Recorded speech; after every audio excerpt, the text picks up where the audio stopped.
We're live. Welcome to Restoration Conversations. I'm Linda Falcone, and on behalf of Advancing Women Artists and the Florentine, I'm very happy to be here today with Cristina Acidini, who is the president of the Accademia delle Arti del Disegno, which is the world's oldest drawing academy here in Florence. We're so excited to have this opportunity to be here in person and to discover really this institution that is at the heart of the Renaissance. Just to introduce you, Cristina, for a moment.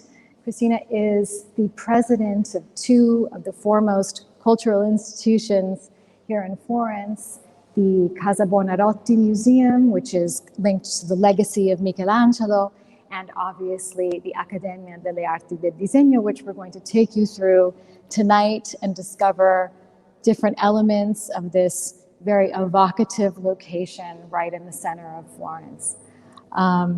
Cristina, thank you so much. Good afternoon, and thank you, Linda, for coming here, and welcome to all who visit with us this old Accademia for the artists. Yes. Why don't we start? Why don't you maybe tell us a little bit about the history of this institution, its origins, so that the guests can understand where we are? Well, of course, I'll do with the greatest pleasure, although it's a long story and I have to keep it reasonably short. The story started in 1563 when the great artist and writer Giorgio Vasari persuaded, so to say, the Duke Cosimo de Medici, the first Grand Duke then, to found the Academy of Drawing. That was the old name of it. Together with Don Vincenzo Borghini, who was a very learned priest that was assisting Vasari in this challenge, so to say. What was the challenge? Was to upgrade the status of the artists in Florence and to bring them to account, to be visible and respected as the literati, as the men of law or letters who were considered and regarded that as. So the aim was completely successful, and the old company of San Luca, Compagnia di San Luca, that was a reunion, a guild of artists, transformed into this new academy, which was the first academy for artists in the Western world, let's say. Yes. And from then on, the Accademia had many changes and transformation, but never lost of sight its mission, so to say, and expanded it, enriched it, empowered it, and never stopped working for the arts and for the artists. So it's been open, its doors have been open for 450 years? Exactly. More than 450? More than that, yes. Okay. And with virtually no interruption. And so that is something we're very proud of. Congratulations. Well, thanks, and I'm very also, it's a great emotion to be the first woman in the leadership of this institution, which was devoted mostly to male artists at the very beginning, at least. Cristina, who were some of the primary artists at its founding that were members of the Accademia? Well, the best artists in Florence, Giorgio Vasari for the first, but among the founders you can find Benvenuto Cellini, for example, and the other artists of that moment. Unfortunately, Bronzino was not in time for that. And especially, Bronzino was aged, but Pontormo was dead. It was one of the most important artists of that period, and Vasari was also an admirer of Pontormo, although in his life he criticizes some frescoes of his in San Lorenzo. But that said, Pontormo was the first one who was buried in the chapel that was given to the Accademia. At the very beginning, this was not the premises where the academic body used to keep its meetings, and they used to go in a chapel in the cloisters of Santissima Annunziata. And the first one to be buried was Pontormo, as I said. Just to see if I'm understanding correctly, when you talk about Vasari looking to increase the status of artists, this is a very Renaissance concept. Because before the Renaissance, artists were believed to be craftsmen and not necessarily, you know, big thinkers or creative individuals. And so was that what he was trying to do on some level? Absolutely, yes. And in this stream of philosophy, so to say, it's very important to acknowledge what Leon Battista Alberti gave to this philosophy. He was the first one in about 1436 to suggest that the artists should read and should learn the myths and the histories of ancient world in order to be, more exercised in complicated and sophisticated subjects for their paintings. So that suggestion was extremely important, especially here in Florence. And Vasari, who was a letterato himself, was aware that the only way to improve the situation of the artists is to give them a status that was recognized throughout the society, was to have an academy, as the men of the humanistics used to have. Exactly. Christina, I'm looking at something here. I'm looking at a detached fresco. Exactly. We were just speaking about Pontormo. Francesco can show our guests. We were just mentioning Pontormo. Yes. And we have this fresco by Pontormo. So if you want to tell us a little bit about what we're seeing. Yes. Why this is special, obviously. What we see is what has been left somehow throughout the century on the walls of a small chapel, one of the many chapels or tabernacules, a small shrine on the public roads. And this was outside Florence, but not far from the very center of the city.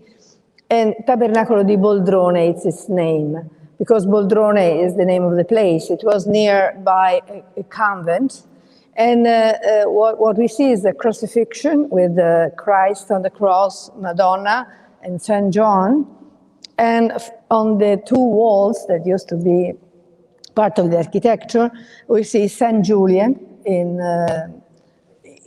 elegantly dressed as a young knight, and St. Augustine with the symbols of his bishopry. Yeah. And what is left is not so much as we would like to, but it's fantastic to see those figures and especially the heads. Stay here. And it is a masterpiece, an absolute masterpiece that is on permanent loan here in the Accademia.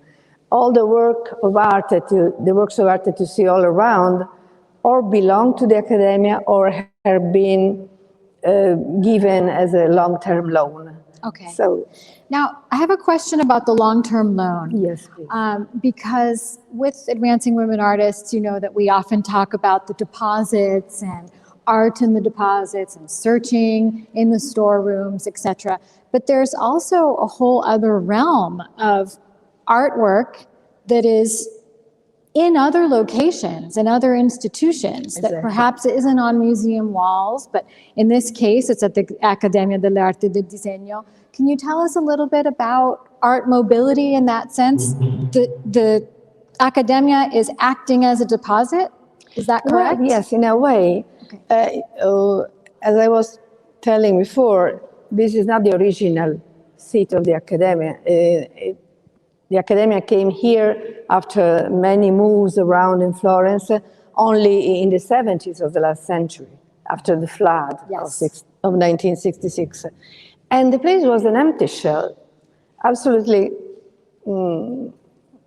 insignificant in a way. It's a nice medieval palace, but nothing was there except a Madonna that used to protect the place. And it was entirely furnished with paintings, sculpture, and pieces of furniture coming from the storerooms of the superintendenza. Okay. And the one who made the selection was a real promising young employee, was Antonio Paolucci, Okay. one of the greatest art historians throughout his career. Yes. And he gave these rooms a look that is somehow very intriguing and charming. It seems that it has been this way forever. Yes. But that's not true. Yes. It was an invention in a way. Plus, we have the donations of the academicians, works of art that have been donated. Which we're going to see some later. Absolutely. But we have. I just want to say one thing about the Pontormo. Yes. Because I know that Vasari loved Pontormo, but he also had some criticisms of Pontormo. Yes. And thinking about this particular fresco, he commented at one point about Pontormo persisting in the German whim, right? So does that mean melancholy, or it's quite modern? This yes, but that's exactly what Vasari was not totally enthusiastic of. Okay. Because this German mood, this German styles is a criticism, as you said, especially in the frescoes in the Certosa del Galluzzo, because it's a way to make strong figures, bitter cuts, and can I say, to be not pleasant at all in a way. Stark with strong contrasts.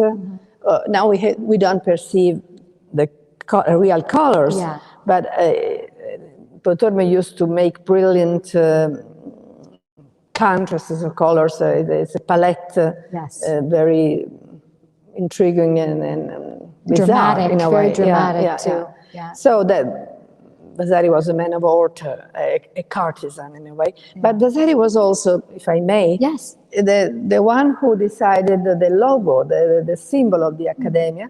There was a great discussion. Benvenuto Cellini was arguing against this choice, but it was a very intelligent choice.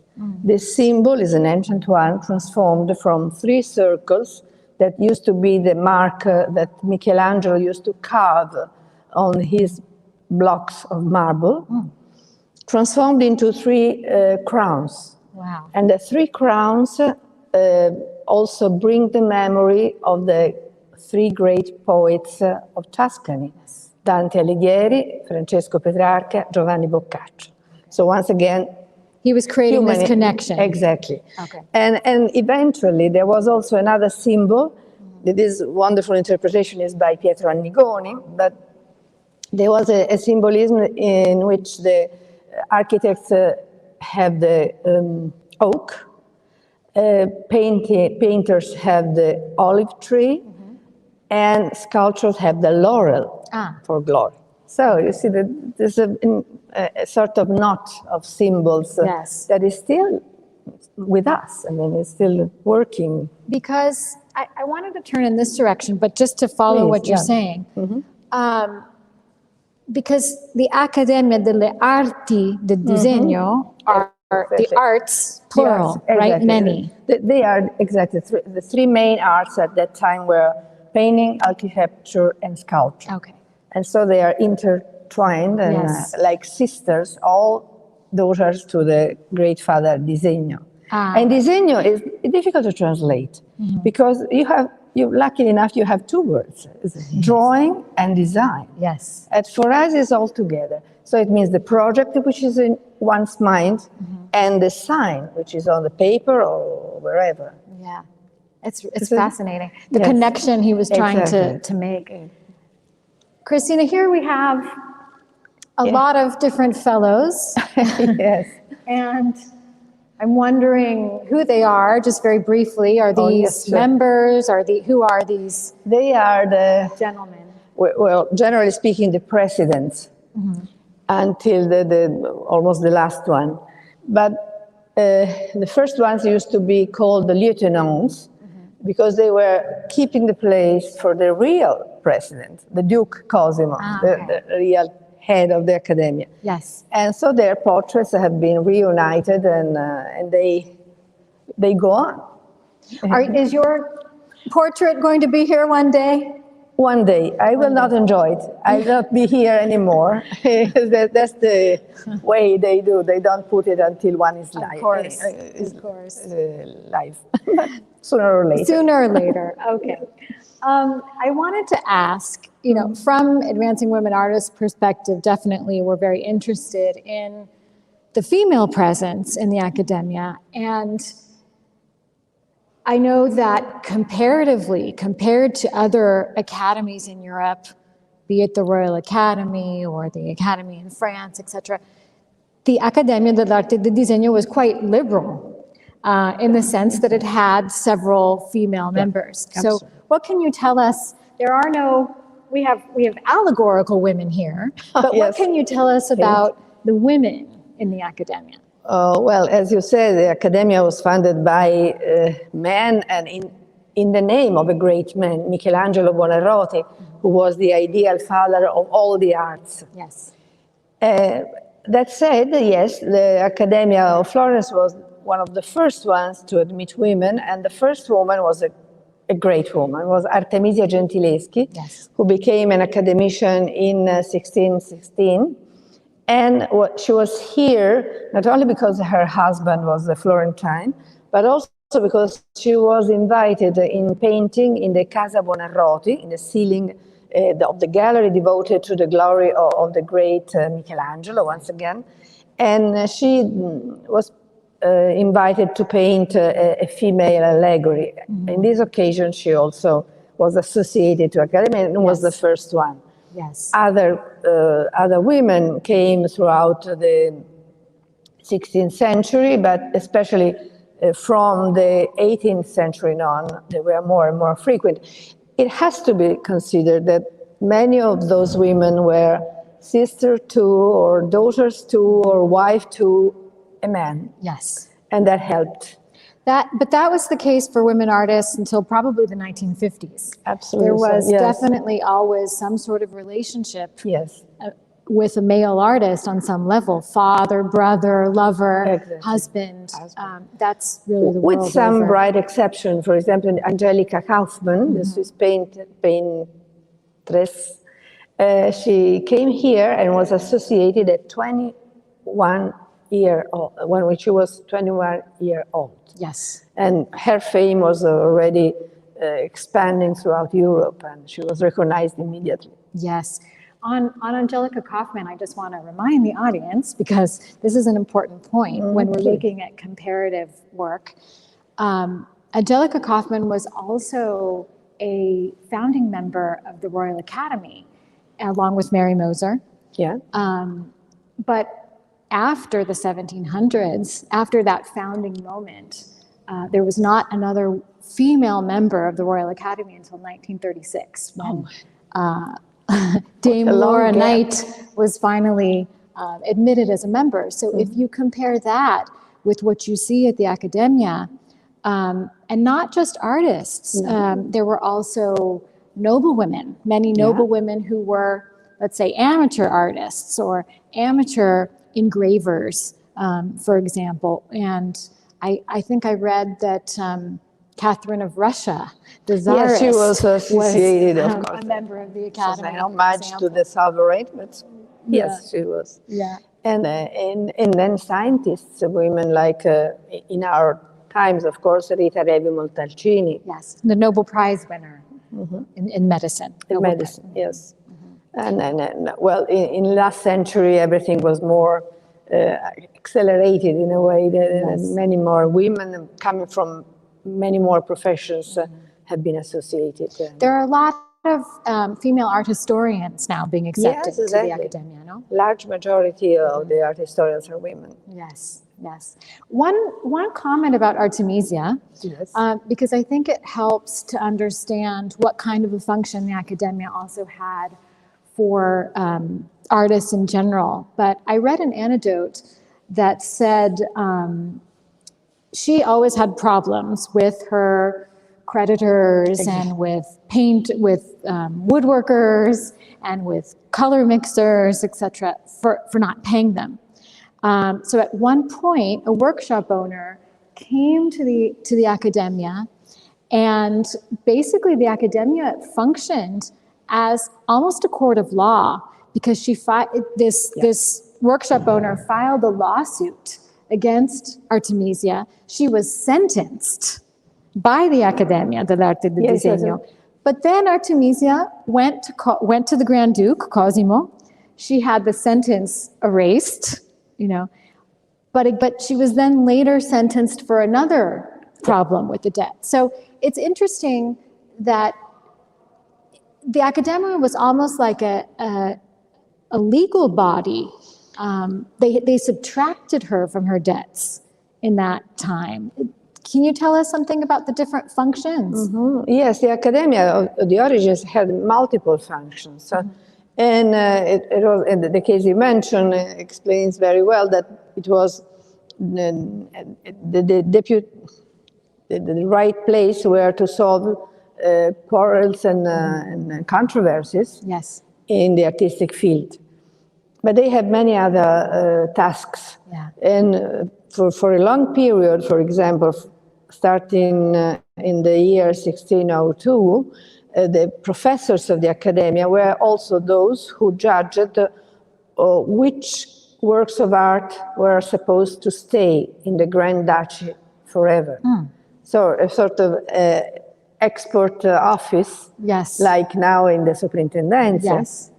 And so they started to make a list of the artists whose works should not go away from Tuscany. Who's an example of works of an artist whose works couldn't leave? Well, Michelangelo, Raffaello, Tiziano, Pontormo. Curiously enough, not Vasari. Not Vasari. No, Vasari was free to circulate outside. He talked too much, right? Perhaps. Christina, I wanted to ask if you could take us into the other room. Absolutely. This is a real I know that there's something special. It is a surprise because it is a place that is not yet open. We were almost ready to open it to the public in a way or the other when the pandemic emergency stopped us, as many other institutions, unfortunately. But I'm very happy to guide you here for the first camera, which is allowed in. This used to be a room for ordinary sessions of the Accademia, and it has been transformed into a sort of, the museum, our museum, devoted to a very special guest, Michelangelos River God. This piece is one of his kind. There's nothing else that may be regarded as a similar creation by Michelangelo, because this is something that he created with his own hands, using the most varied material, gypsum, mud, cotton, everything assembled together in order to create a form, a human form, that could be the model for marble sculpture. Those marble sculptures, 4 river gods, were supposed to enrich the new sacristy, the Medici Chapel in San Lorenzo, with the tombs of the dukes Giuliano and Lorenzo. And the sacristy is something that we regarded as a perfect place. It's not so. Michelangelo went away from Florence forever in 1534. It left it unfinished, with the statues on the ground, and the project was interrupted. Those sculptures were never made, and this strange and embarrassing leftover was there for years until the Duke Cosimo presented it to Bartolomeo Ammannati, one of his most reliable architects in sculpture. And Ammannati treasured it for years, and eventually he gave it as his gift, personal gift, to the Accademia, especially for the young sculptors to be, in order to instruct them, to show the powerful forms of Michelangelo. It's extremely fascinating because it has an enormous energy, although it's not finished. And it is exactly what Michelangelo was interested in, the strong movement of the powerful male figure. You understand that this is an old river god, but still full of energy as a young man. And he used to scratch it with this, probably with his hands also. And this piece went around with the Accademia in the various places throughout the centuries, and eventually it was sort of lost. It was lost among the other models of the Accademia delle Belle Arti, the new institution that was devoted and is devoted to the instruction of the young artists to be, and recognized in the first decades of the last century only. Then it was moved to Casa Buonarroti, stayed there, was restored, and from its color that was a dark brown, it was discovered that it is whitish in order to suggest the marble, and eventually brought here where we built this room around him with a friend and an enemy at the same time. The two works of art that we have around here and belong to the Accademia are works that refer to masters of the time of Michelangelo. And the two of them had a role in his life in a way. Francesco Granacci, the author of the lunette with the Adoration of the Child, was a young man who literally discovered Michelangelo's huge talent and was able to persuade Michelangelo's father, Ludovico Buonarroti, to let him enter the workshop of Ghirlandaio and become an artist. That was something that Ludovico was against. Yes. He didn't like the idea of having an artist in his family, but thanks to Granacci. He was disappointed. He was disappointed. No. And the San Gallo, one of the San Gallo, Antonio Francesco, is the author of this wonderful Christ in wood, painted wood. And we know that San Gallo, Giuliano, Antonio, and Francesco were not exactly friends to Michelangelo. He used to call them the setta Sangallesca, the Sangallesca sect, because they were compact, a family, and he felt that he was against them all as in the usual rivalry among artists. Yes. So the three of them are here together again. It's a room that, you know, make you feel goose pimples. Yes, exactly. It's cold in here, but the chills are for another reason. Yes, it's a great emotion. Yeah. And thanks to our academicians, this was possible because Giorgio Bonsanti conceived this project and brought it forward, and the architect, academician David Paltri and Roberto Medardi conceived the project and followed all the phases of the work. And yes. So thanks to their volunteer skill and presence, we have this. Yes. And it was restored by the Friends of Florence, no? It was restored by the Friends of Florence in Casa Buonarroti, okay. Yes. And it was then on show in Palazzo Strozzi. Okay. So I do want to thank you for this particular view, and I'm sure that I speak on behalf of the guests as well who are tuning in from all over the world today. We're so honored to see these three friends. We're so honored to be among friends with these wonderful this wonderful dialogue. As far as friends are concerned, I don't miss the opportunity to thank all those who contributed to this project. Yes. In terms of fundraising that was started relatively few months ago, I would say more than 1 year. And I found so many volunteers, so many donors yes. that were enthusiastic about the project and gave us the opportunity to bring it to the conclusion. Yes. I'm very thankful, really. It's wonderful. I have one question about this, about the statue, about the river god. Please. Is it true that this was a model that would then be used to create the bronze, in the sense that did sculptors like Michelangelo create models or sketches, life-size or actual-size sketches that then they would use to go to commissioners to get approval for the actual work before sculpting it? It may happen, yes, that they had various steps in their work. The first one was the first idea. It could be a small, tiny sketch.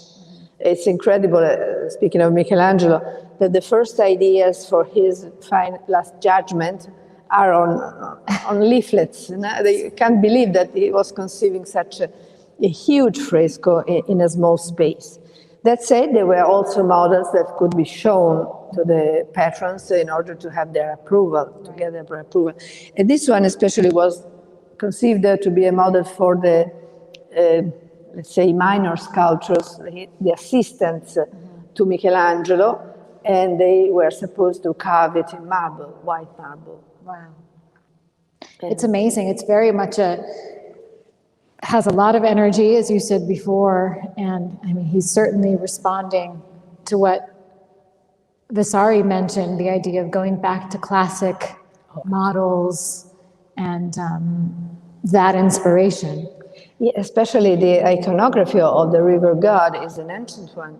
It comes from Roman sculpture and still visible in Rome. If you think of the two river gods that Michelangelo himself put in the Campidoglio, in the square up of the hill. Yes. So yes, it was and I think it is also something we have to think about. Why pagan gods in a Christian chapel? Mm-hmm. And I think they were supposed to be the symbol of the territories, of the areas that the young dukes and captains were the lords of. So it might be Tiber, mm-hmm. Arno, yes. And maybe other rivers of their lives. Do you think this is an Arno statue? I like to think it. Yeah, I like to believe that it is the Arno, but I have no evidences, I have to admit. It's certainly dramatic. I'm thinking of, I don't know if it was Vasari who said the divine Michelangelo, Divino Michelangelo. Yes, he was. And you almost feel like you're in a sacred space, no? That this is almost a little temple. Yes, yes, it's exactly. This is the spirit. Why the architects put this long seat? They want people to stay there and to enjoy. Should we sit? Why don't? I'm going to sit just for a minute, and then we'll go upstairs. Sure. It's lovely. So you have time to see the three pieces together and to compare them if you want to, and to enjoy the three different arts, because, you know, it's a sort of sampler. You have painting, you have sculpture in various materials, you have sculpture in wood with painting on it. So it's a mixture of arts. A dialogue, definitely. Shall we go upstairs? I know that there's some things you want to show us up there, sure. But I just want to warn our guests that obviously this palace was just fitted with complete Wi-Fi for this event as of yesterday, right? The medieval palace has been hooked up, but we're not 100% certain that the connection will last as we go up the stairs. So we're going to try. It's possible that there'll be a jump in the connection. Don't be frightened by it. We'll be right back. And Francisco, who's behind the camera, is going to hook us up if by any chance we lose connection with you. But we're going to go upstairs, and while we go, I'll talk a little bit about maybe where we are located. Yes, so we are in such a special place. Yes, exactly. Exactly. So Cristina, this palace is actually dedicated to the Butchers Guild. Yes, Is that yes. right? And we are still in good terms with them. Okay. The There still is a Butchers Guild. Yes, it's not the goodness. old one, but Right. it's a contemporary equivalent of Wow. it. And so every now and then they ask to use this room for their meetings, and they feel like in the medieval Wow. glory of the guild. That's very interesting. Very interesting. We are actually, in terms of street, we're on via Via San Michele. Or San Michele, exactly. And we're right across Or San Michele, which used to be an ancient granary, and then it became a church for the guilds in Florence. And Francesco is allowing you to look out the window. Yes. This really interesting. We're right in the heart of the city, and you can see even they're Gothic, no? They're Gothic? Yes, the Gothic windows. Gothic windows. We are right in front of the St. George by Donatello.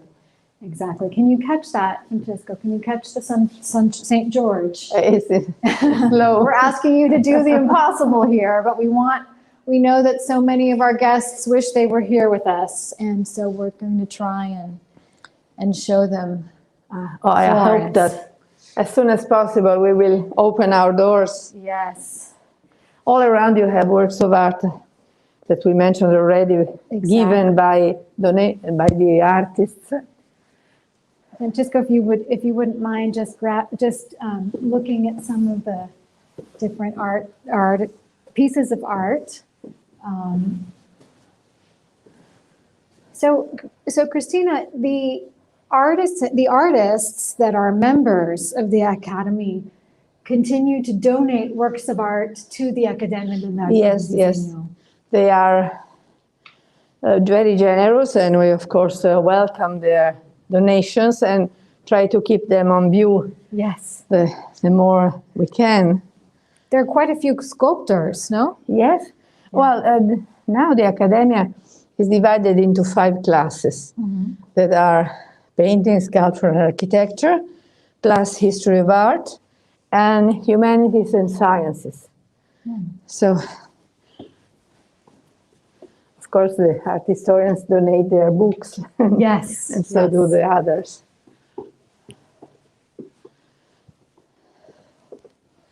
This is the library. We're in the library. Yes, you don't see the books because they are in these shelves. Yes. We'll wait for Francesco to arrive. Sure. Did the connection stay with us the entire time? Yes? Perfect. Okay. Oh, good. That's great news. It's working. So you have here this space is for internal uses usually. And we have works of art here too.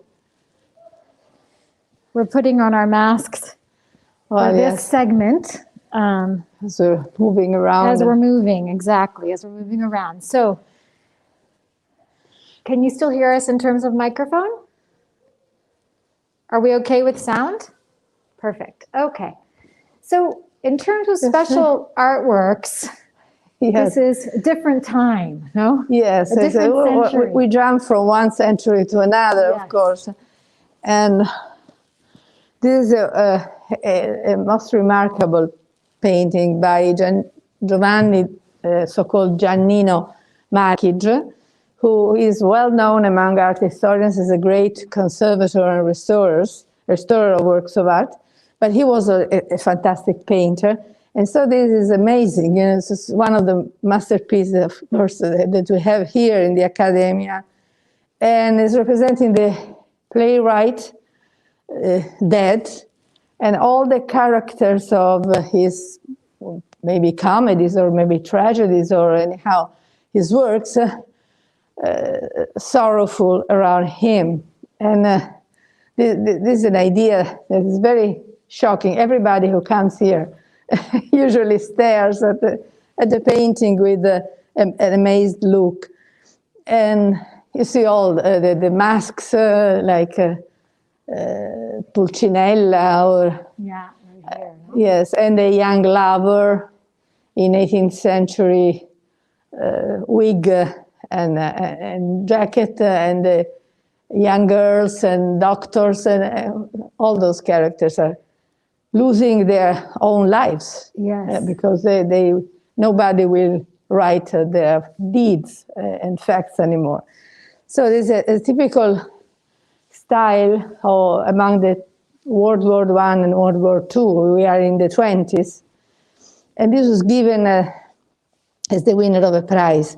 Because the Accademia uses to have, and it's not easy now, to the good habit to encourage the artists with the prize Tito Conti, with the prize Gaetano Bianchi, and we hope to revive them, but it's not easy at all. We have many traditions and resources that are now difficult to keep alive. Yes. But we go on. Exactly, for 450 plus. Right? Exactly. And our academician organized and divided into different degrees of association. We have the ordinari, the one who are the core of the structure, and the emeriti.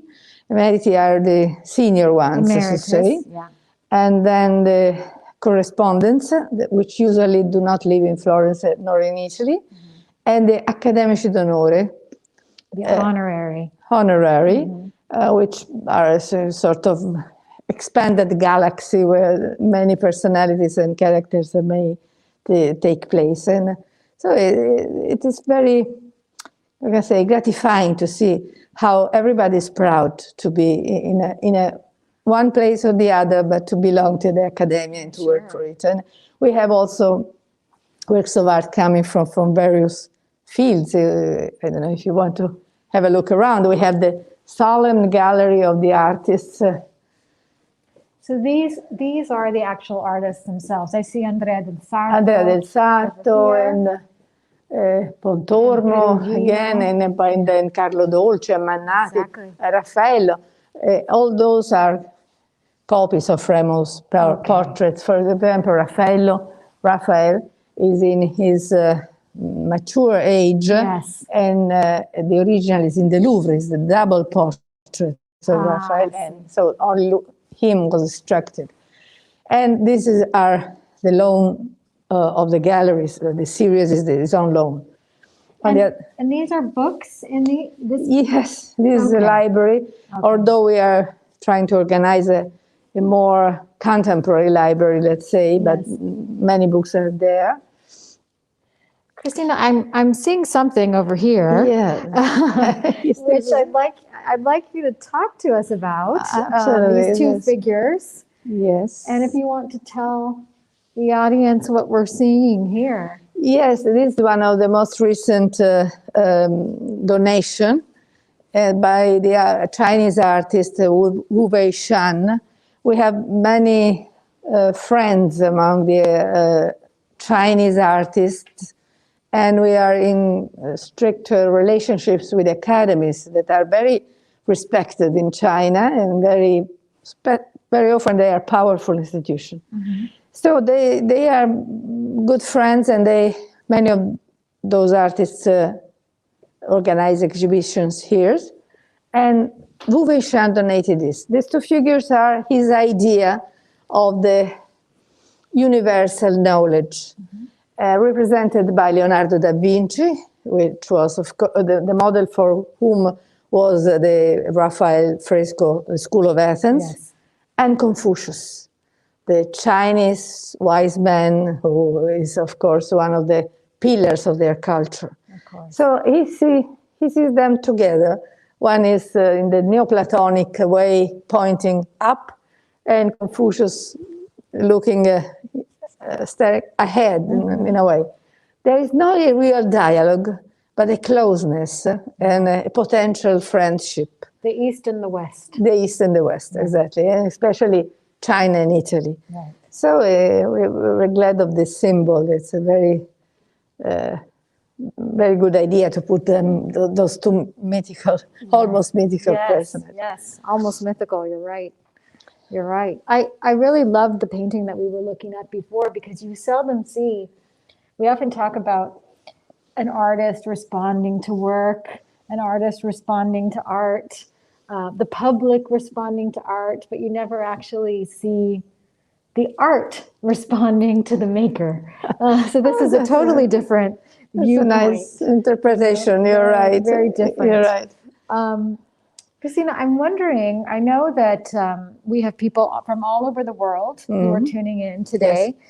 And I'm sure that over the course of our time together, they've been writing questions. Oh, great. And so if you wouldn't mind, I thought we'd sit down together. I would. Just let me point at one last work that is there. Maybe Francesco can make a view of it. It is the 4 horses of the chariot of Ben Hur. This is a famous movie, and the leading image of this movie is the race of the chariots. Yes. It is a drawing and painting by Silvano Nano Campeggi, yes, who has been in the service, so to say, of Hollywood for many years after World War II, and Gone with the Wind and many other movies has his signature. And so he donated, just a few years before he passed away, he donated the original sketch of the horses, which are the symbol of the movie itself. So in a way, he's also combining arts, right? The cinema and painting. Exactly. He's in the right place. He felt in the right place, and I'm very happy that I was the president when he became academician. Are we far enough to remove our masks? What do you think? I think so. Yes, we are. Yeah. Okay. Okay. Free again. Yes. Let's see. So there's a question. One of our guests is wondering if there are drawings in the archive. Yes, there are drawings. Oh, we downstairs we saw only one, the one by Annigoni with the 3 crowns, but we have many other drawings and etchings and graphic materials. Yes, and we have archives behind the scenes. Yes, and you have some archives that are at the state archives as well. Well, the documents of the ancient Academy are there as a special fund of the Accademia. They have been organized and investigated in many ways. Yes, they are open to the public. Interesting, because I think the audience might be interested. The drawing, right? In Renaissance time, and in what really counted was the cartoon. What really counted was the drawing. I mean, you think about Michelangelo, and he would do a drawing, and then all the artists would paint off of his drawings. So it's a different mentality than what we think of today, or what we thought for many years, thinking that the painting was the thing. But in reality, what made the artist and what made the genius was the drawing. Well, Leonardo used to say that the painting is a mental drawing first. You have to draw in your mind and then with your hand. But it's exactly in this period, in the Renaissance, when the drawings start to be an object of appreciation and collection also. In the case of Michelangelo, we know that his friends used to take drawings from him and to share them as works of art completely done, not intermediary or preparatory drawings only. Right. And so that is this is something that is specifically linked to the Florentine culture. The cult of drawing started here. For example, in Venice, they have wonderful painters, but we don't have many drawings left, and we know they didn't especially use to draw. In Florence, it was something that was in the first years of an artist as the training, which was most necessary and popular. Well, it was also Vasari who talked about the technique of transferring a cartoon using the spolvero technique. Exactly. He knows how, he was very expert. Yeah. yes. Yeah. But that was because he knew how important drawing was, no? Absolutely, yes. Yeah. Well, but as I was mentioning, the small drawings can be as useful as the huge cartoons, because every step in the drawing has its own function and sense. Yes. Amazing.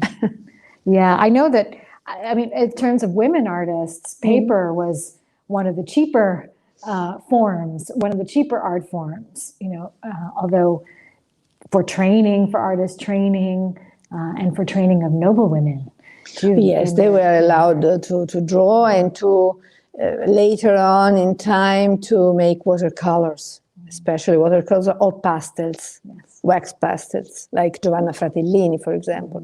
But they had many restrictions. Yeah, yeah. Okay, so does the Academy own many master drawings? So No, not so far back, no. No, the old ones, the famous drawings of the Medici collections are in the Gabinetto Disegni e Stampe degli Uffizi. Okay, okay. One of our guests is asking, is it open now for viewing?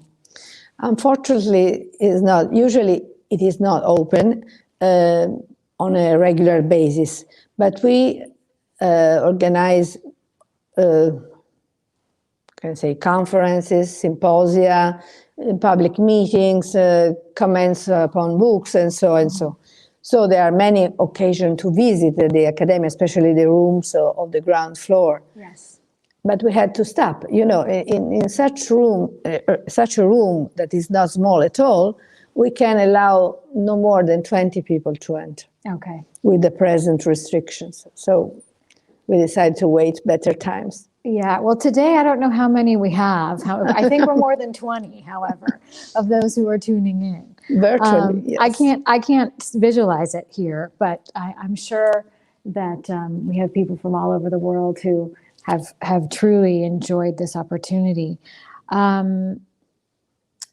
Another question, are there any archival documents held by the Academy that throw light on early training methods and techniques? What do you think? It refers to the first years of the Academy, the 16th century? Throughout? Yeah. Because we don't early have training methods. So. The early ones, we don't know so much. We know that they had sessions here. And for example, there are two drawings by Federico Zuccari in the Louvre that show something very interesting. The young trainee in the sacristy, the new sacristy of Michelangelo in San Lorenzo. So they are there with heavy cloaks on them because it's probably cold. Yeah. And they are moving around and drawing the pieces. So that was a way to learn to copy and to interpret through the drawing. On the other hand, we don't know so much about the early training. It was not anymore the workshop that used to be the glory of Florence in the previous centuries. It was a sort of individual training. And eventually, in the Great Revolution, the Great Reformation was in 1784, when the Grand Duke Pietro Leopoldo Habsburg-Lothringen decided to divide the functions.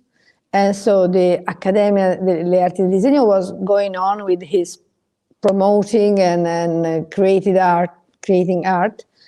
On the other hand, the real school, the Fine Art Academy, was founded that year and is still existing and is an independent structure. Right. That's actually the next question. Does the Academy, let's see, what is the relationship between the Accademia dell'Arte del Disegno and the Academy? Perfect question. Yeah. You know, if you say Accademia in Florence, usually people don't know what to think. Yeah. Because there are three main streams that may bring the name Accademia. Yeah.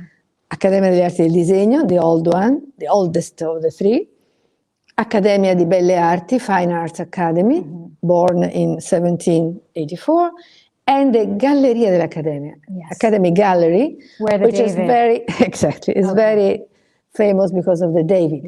But that gallery was created and in the service of the Fine Art Academy. The young students were supposed to go there and to learn from the old masters. The David was not still there. It would arrive in 1873. Because it was in Piazza della Signoria. Was in Piazza della Signoria, the original one. But in that place, in the Galleria dell'Accademia, Pietro Leopoldo, the Grand Duke, assembled a great part of the artistic legacy that was taken away from the monastery, from the monasteries and convents. When he suppressed the so-called religious corporations, so the various orders of monks, of nuns, and so, he concentrated on the works of art there in order to, make them available for the young students to copy, to interpret them. And that's linked to early training. Exactly. Right? Because copying of art yes. the main source of training. Really. But now, the confusion is great because we are three independent structures, and our academia is independent. Liturgy is an autonomous institution, and the Fine Arts Academy is from the Ministry of Education, and the Gallery of the Accademia is the Ministry of Culture. So we are neighbors, in good terms, but not family divided. members, neighbors. Neighbors, yes. Yeah. Okay, let's see. I think, let's do one more question. Does the Academy, the Accademia, hold drawing life classes for academicians? So I think they're talking about this Accademia, Accademia del Disegno. Well, in our mission, we do not have lessons, to say, or courses, regular courses, but we have this possibility. And what we have been doing last years for 3 times was to organize master classes for professors or young artists coming from abroad. Okay. And we had guests from China and from other. In this case, there were 2 kinds of programs, both visiting museums and experiencing arts in the open air or in the ateliers of the various artists. Very interesting. So all the Accademia contributed to this moment. It was very, very exciting and very well received. Unfortunately, once again, the pandemic emergency stopped us, but we'll start again. We have to keep the conversation going, right? Exactly. The international conversation. Yes. But and on the other hand, we were stimulated and inspired to develop the technical issues and to have more virtual meetings and more virtual conferences, much more than before the pandemic emergency. And that helps a lot. I think that we will never abandon this kind of new media, not so new, but for us. Well, on our part, we're very excited that the structure now has complete Wi-Fi. Yes.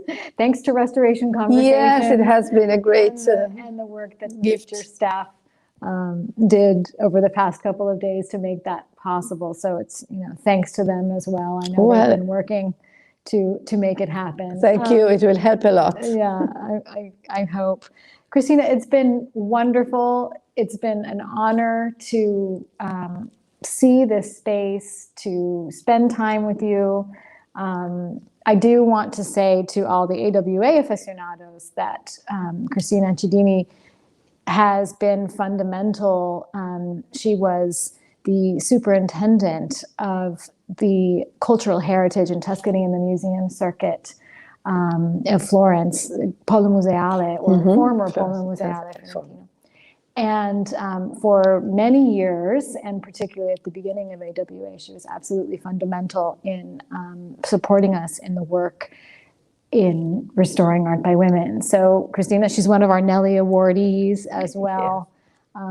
So really, for me, it's an honor and a pleasure to talk to you in a different environment, but still, you know, to the benefit of culture. And so I really want to thank our guests as well.